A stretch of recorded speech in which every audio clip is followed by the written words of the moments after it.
आपण ऐकत आहात जगद्गुरु तत्वदर्शी संत रामपालजी महाराज यांच्याद्वारे लिखित पुस्तक कबीर परमेश्वर संपूर्ण. विषय तप्तशिलेवर जळणाऱ्या प्राण्यांशी चर्चा. धर्मदासजी यांनी प्रश्न केला, हे परमेश्वर, आम्ही आपल्याशी विश्वासघात करून आलो होतो. आपणास आम्हा नीच आत्म्यांवर तरी सुद्धा दया आली. आपले कालब्रह्मच्या या भयंकर लोकात कसे आणि केव्हा केव्हा येणे झाले? उत्तर कबीर देव यांचे. ज्यावेळी सृष्टीरचना केली तसेच कालब्रह्मने या आत्म्यांना आकर्षित केले. हे याच्यासोबत स्वेच्छेने येथे आले. काहीच काळानंतर कालब्रह्म यांना तापलेल्या शिलेवर गरम करून तडफडवू लागला. तसेच इतर कष्टमय प्राण्यांच्या शरीरात टाकून कष्ट भोगण्यासाठी विवश करू लागला. तेव्हा सर्व आत्मे परमेश्वरांची आठवण करून सुखाची इच्छा करू लागले. तेव्हा माझ्या आत्म्यांचे कष्ट माझ्याकडून पाहिले गेले नाहीत. मी पहिल्या सत्ययुगात या कालब्रह्मच्या लोकात इतर रूप धारण करून आलो. सर्वप्रथम त्या ठिकाणी पोहोचलो जेथे दररोज 1,00,000 मानव शरीरधारी प्राण्यांचे सूक्ष्म शरीर तप्तशिलेवर गरम करून त्यामध्ये निघालेला मळ खातो. तप्तशिला एक दगडाचा तुकडा आहे जो तव्याच्या आकाराचा आहे, जो स्वतः गरम राहतो. त्यावेळी त्या तप्तशिलेवर 1,00,000 प्राणी तडफडत होते. हाहाकार माजला होता. मन हेलावून टाकणाऱ्या आरोळ्या मारत होते. जसे तांदुळाच्या म्हणजे साळीच्या लाह्या बनविते वेळी लाह्या चटकमटक होतात, असे सर्व प्राणी त्या तप्तशिलेवर चटकत होते. मी त्या तप्तशिलेच्या जवळ जाऊन उभा राहिलो. माझ्या प्रभावाने तप्तशिलेच्या अग्नीची धग त्या प्राण्यांना जाणवेनाशी झाली. तप्तशिला पूर्वीप्रमाणे जळत होती, परंतु माझ्या उपस्थितीमुळे अग्नीच्या ज्वाळा त्या प्राण्यांना जाळत नव्हत्या. सर्व प्राणी स्वतःला कष्टरहित जाणून शांत होऊन त्या तप्तशिलेवर बसून माझ्याकडे बघू लागले. मला विचारले, हे परमेश्वर, येथे आम्ही कोणत्या कर्मांचा दंड भोगत आहोत? हे प्रभू, आपल्या कृपेने आम्हाला आता कोणतेही कष्ट नाहीत. आम्ही अग्नीमध्ये बसून सुद्धा आम्हाला साधारणपेक्षा सुद्धा जास्त सुखी जाणत आहोत. आपण कोण आहात? काय आपणच कालब्रह्म आहात किंवा कोणी त्यांचे अनुयायी आहात? कृपया आम्हाला सर्व भेद सांगा. उत्तर कबीर देव यांचे. मी त्या दुःखी प्राण्यांना सांगितले, हे जीवात्म्यांनो, मी कालब्रह्म नाही, मी तत्ब्रह्म आहे. अर्थात तो परमात्मा आहे, ज्याचे विषयी वेद सुद्धा म्हणतात की त्या पूर्ण परमात्म्यांचे पूर्ण ज्ञान आम्ही नाही जाणत. त्यांच्याविषयी तर तत्वदर्शी संतच वास्तविक ज्ञान देतात. त्यांना विचारा.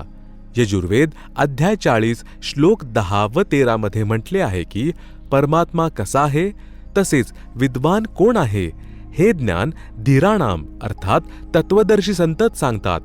त्यांच्याकडून ऐका. हेच प्रमाण गीता अध्याय 4 श्लोक 34 मध्ये लिहिले आहे की तत्वज्ञान तत्वदर्शी संताजवळ जाऊन समजून घ्या, जो परमात्मा यांच्याविषयी पूर्ण परिचित आहे. तत्वदर्शी संताची ओळख गीता अध्याय 15 श्लोक 1 मध्ये सांगितली आहे, जी श्लोक 1 ते 4 च्या विवरणाने स्पष्ट रूपात समजली जाऊ शकते. गीता अध्याय 13 श्लोक 2 व 11 मध्ये सुद्धा गीता ज्ञानदाता कालब्रह्मने म्हटले आहे की जे तत्वज्ञान आहे तेच वास्तविक ज्ञान आहे, असे माझे मत आहे. विचार करण्यासारखा विषय आहे की वेद व गीतेचा ज्ञानदाता कालब्रह्मने म्हटले आहे की जे माझ्याद्वारे दिलेले ज्ञान म्हणजे वेद व गीतेचे ज्ञान पूर्ण नाही. ते तत्वज्ञान तर तत्वदर्शी संतच जाणतात. त्यांचा शोध करून आपले कल्याण करावे. वेद व गीतेच्या ज्ञानाच्या आधारे भक्ती करणाऱ्यांना जन्म मृत्यू स्वर्ग नरकाचे चक्र तसेच हे तप्तशिलेचे कष्ट सदैव राहतील. आपण ज्या कालब्रह्मच्या विषयाबद्दल जाणत आहात, जो लोकवेदाच्या आधारे पुरुषोत्तम प्रसिद्ध आहे, परंतु वास्तवात पुरुषोत्तम तर दुसराच आहे. प्रमाण गीता अध्याय 15 श्लोक 16 पासून 18 मध्ये गीता ज्ञानदाता स्वतःच म्हणत आहे की उत्तम पुरुष अर्थात पुरुषोत्तम तर दुसराच आहे, ज्याला परमात्मा म्हटले जाते, जे तीनही लोकांमध्ये प्रवेश करून सर्वांचे पालनपोषण करतात. ते वास्तवात अविनाशी प्रभू आहेत.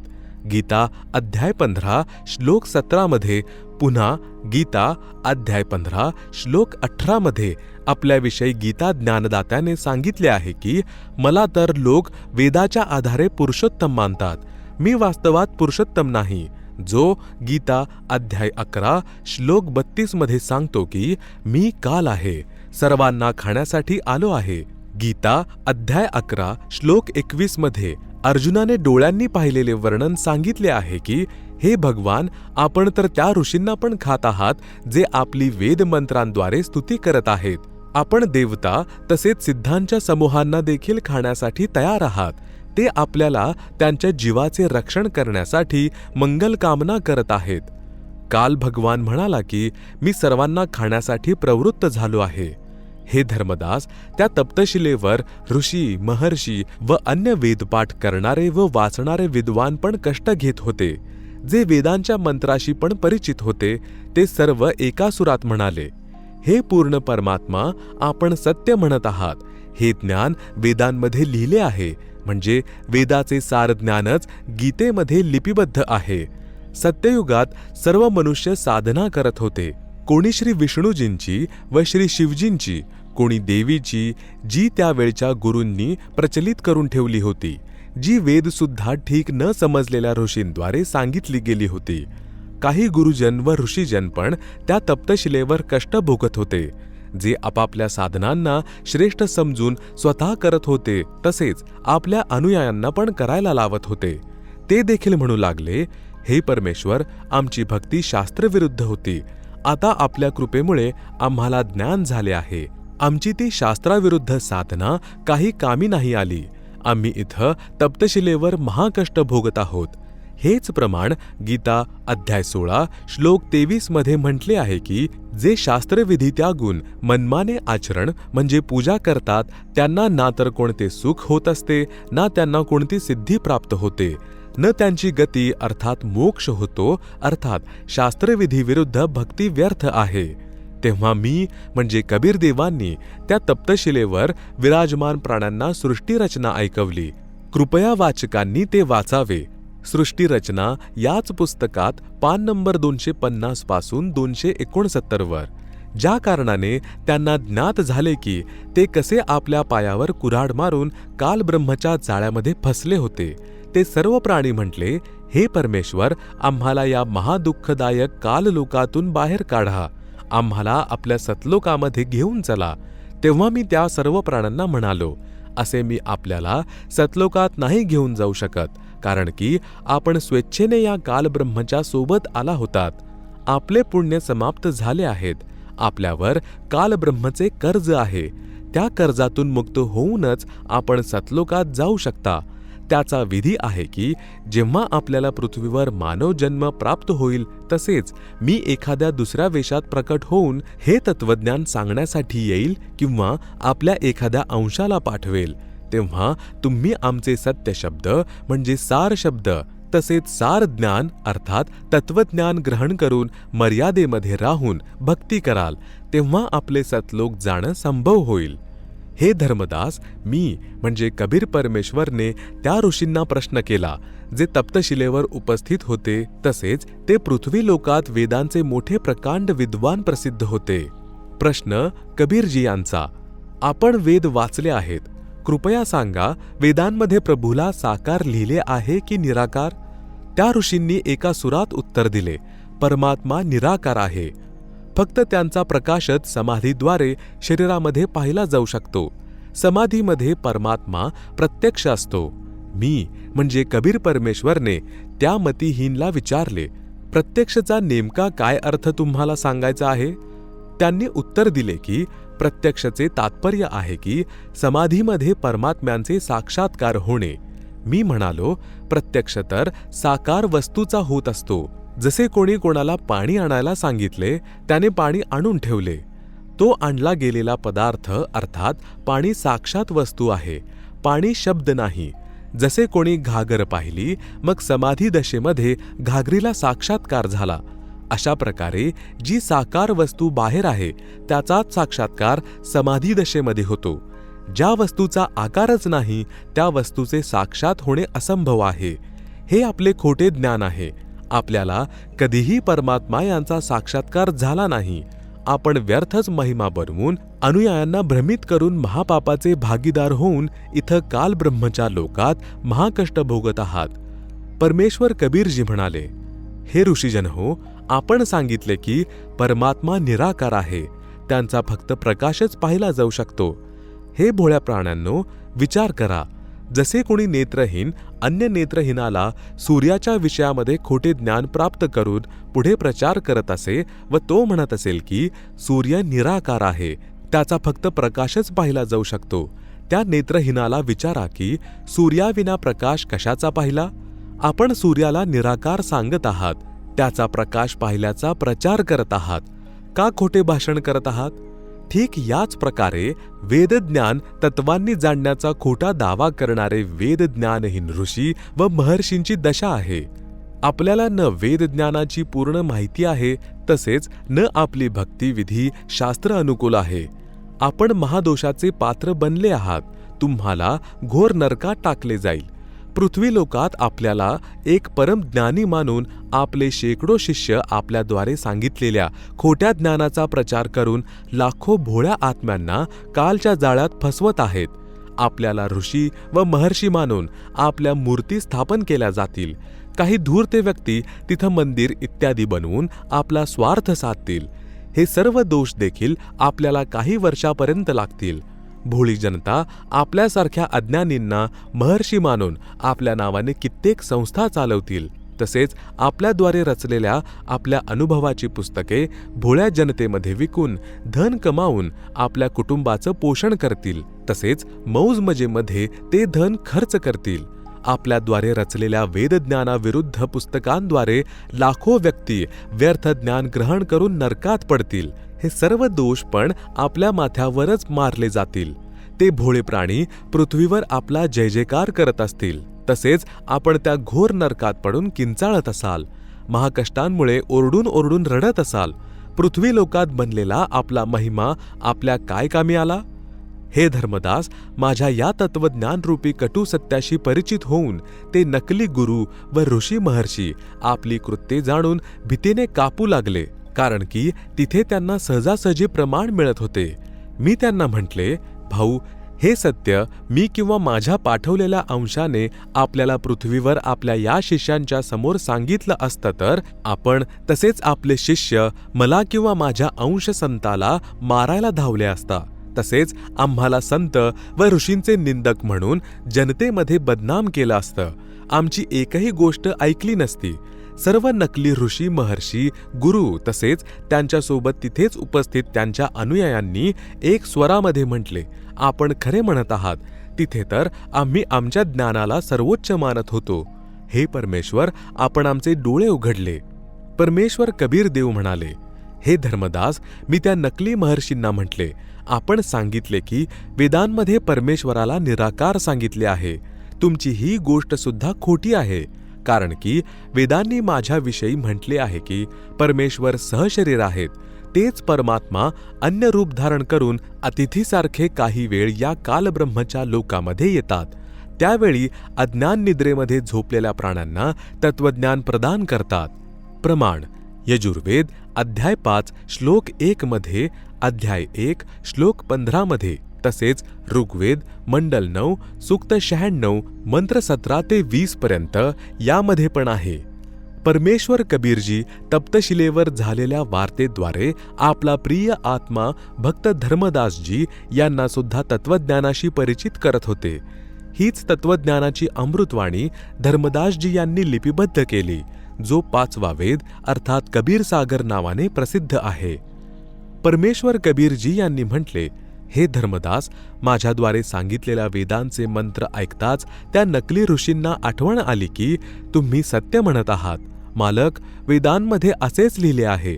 आम्ही वाचत होतो, परंतु आमची बुद्धी कालब्रह्मने बांधून ठेवली होती. आम्ही समजूच शकलो नाही.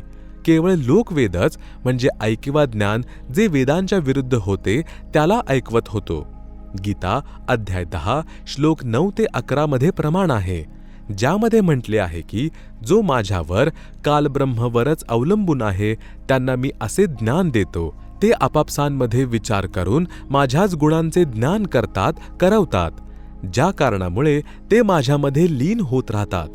त्या माझ्यावर आश्रित श्रद्धाळूंना मी म्हणजे कालब्रह्म ते ज्ञान देतो, ज्यामुळे ते मलाच प्राप्त होतात.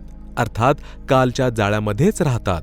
त्यांच्यावर कृपा करण्यासाठी मी स्वतःच त्यांना ते ज्ञान देतो, ज्यामुळे ते मलाच प्राप्त होतात. कबीर सागरमधील वाणी. कबीरजी यांचा जीवांशी संवाद. बहुविधी जीवन किन्ह पुकारा, काल देत है कष्ट अपारा. यम का कष्ट सहा नहीं जाई, हे सतगुरु हों सहाई. आए जहा यम जीव सतावे, काल निरंजन जीव नचावे. चटक बटक करे जीव तहे भाई, ठाड़े भया पुनि तहों में जाई. मोही देख जीव किन्ह पुकारा, हे साहिब हमो लेहु उबारा. तब हम सत्य शब्द गुहरावा, पुरुष शब्द से जीव तपत बुझावा. यमते छुड़ाव लेव तुम स्वामी, दया करो प्रभु अंतरयामी. भावार्थ. वरील वाणीमध्ये तप्तशिलेवर कष्ट भोगत असलेल्या प्राण्यांनी परमशक्तीला कष्ट निवारणाची प्रार्थना केली. तेव्हा मी म्हणजे कबीर परमेश्वर त्या तप्तशिलेच्या जवळ प्रकट झालो. आपल्या शक्तीने तप्तशिलेच्या उष्णतेला शांत केले. सर्व प्राण्यांनी तत्वज्ञानाशी परिचित होऊन मला म्हणजे कबीर परमेश्वर यांना काल याच्या जाळ्यातून काढण्याची प्रार्थना केली. तब मैं कहा जीवन समझाई, जोर करू तो वचन नसाई. भावार्थ. कबीर परमेश्वरजी सांगत आहेत की तेव्हा मी त्या प्राण्यांना म्हटले, मी तुम्हाला बलपूर्वक काल याच्यापासून सोडवू शकतो, परंतु मी त्याला वचन दिले आहे की मी बलपूर्वक जीवांना घेऊन जाणार नाही, कारण की मीच तुमच्या इच्छेने काल लोकांमध्ये येण्याची आज्ञा दिली आहे. तसेच म्हटले होते की तुम्ही इथे म्हणजे सतलोकामध्ये स्वेच्छेने येण्याची प्रार्थना कराल, तेव्हा तुम्हाला भक्तिशक्तियुक्त करून सतलोकामध्ये घेऊन येईल. जब तुम जाय धरो जग देहा, तब तुम करी हो शब्द स्नेहा. पुरुष नाम सुमिरन सही दाना, बीरा सार गहो प्रवाना. देह धरो सत्य शब्द समाई, तब हम सतलोक ले जाई. जहां आशा तहां बासा होई, मन कर्म वचन सुमिरे जोई. भावार्थ. परमेश्वर कबीरजी म्हणत आहे की हे प्राण्यांनो, जेव्हा तुम्ही संसारामध्ये मानव शरीर प्राप्त कराल त्यावेळी माझ्या पूर्ण संताकडून संपूर्ण मंत्र म्हणजे सतनाम व सार शब्द प्राप्त करून खऱ्या मनापासून भक्ती करा. तेव्हा तुम्ही मानव शरीर प्राप्त करून सत्य साधना म्हणजे तीनही मंत्र ओम तत् सत अंतिम श्वासापर्यंत कराल, तेव्हा मी तुम्हाला सतलोकात घेऊन जाईल. तुम्ही एकनिष्ठ मनाने कर्म वचन मनाने माझ्या म्हणजे कबीर परमेश्वर मध्ये खरी ओढ लावाल. ती खरी आशा जी सतलोकी जाण्याची असेल त्याच आधाराने तुम्ही सतलोकामध्ये निवास कराल, कारण जिथे जाण्याची खरी ओढ असते साधक अंतसमयी त्याच प्रभूला प्राप्त करतो. चौपाई. कहे जीव सुन पुरुष पुराना, देह धरी बिसरो नहीं ज्ञाना. पुरुष जानी सुमिरा जमराई, वेद पुराण कहे समुझाई. वेद पुराण कहे मति येहा, निराकार से कीजे नेहा. सुरनर मुनिजन 33 करोड़ी, बंधे सब निरंजन डोरी. ताके मथे किन्न हम आशा, अब मोही चिन्ह परायम फासा. भावार्थ. सर्व प्राण्यांनी म्हटले, हे आदिपुरुष परमेश्वर, जेव्हाही मानव शरीर प्राप्त होईल तुमच्या या तत्वज्ञानाला विसरणार नाही. आम्ही तर काल ब्रह्मला म्हणजे क्षरपुरुषाला परमेश्वर मानून पूजा केली होती.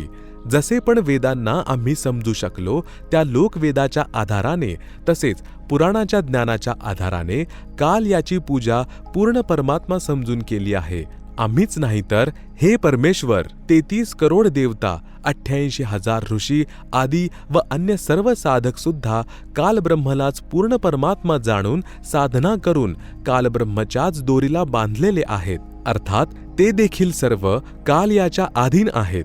जन्ममृत्यूचे कुचक्र त्यांच्यावर देखील नेहमी चालणार.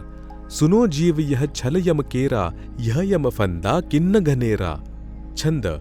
कालकला अनेक किन्हो, जीव कारण ठाट हो. वेदशास्त्र पुराण स्मृती, अंतर रोके बाट हो. सोरठा. जीव पडे बस काल के, काल कराल प्रचंड. सतनाम चिन्हे बिना जन्म जन्म भवदंड. भावार्थ. कबीर परमेश्वरजी म्हणाले की हे प्राण्यांनो ऐका, हा सर्व छळ काल ब्रह्मने तुम्हा सगळ्या प्राण्यांना आपल्या जाळ्यात फसवून ठेवण्यासाठी केला आहे. जे 4 वेदांचे म्हणजे ऋग्वेद यजुर्वेद सामवेद तसेच अथर्व वेदांचे ज्ञान अपुरे आहे. कारण की पूर्ण ज्ञान तत्वदर्शी संत सांगतात जे पूर्ण मोक्षदायक आहे.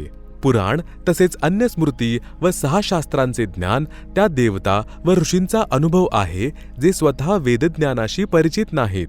यामुळे तत्वज्ञानाच्या आधाराने सतनामाच्या जपानेच पूर्ण मोक्ष संभव आहे, नाहीतर सदैव जन्म मरणाचे कष्ट बनलेले राहतील.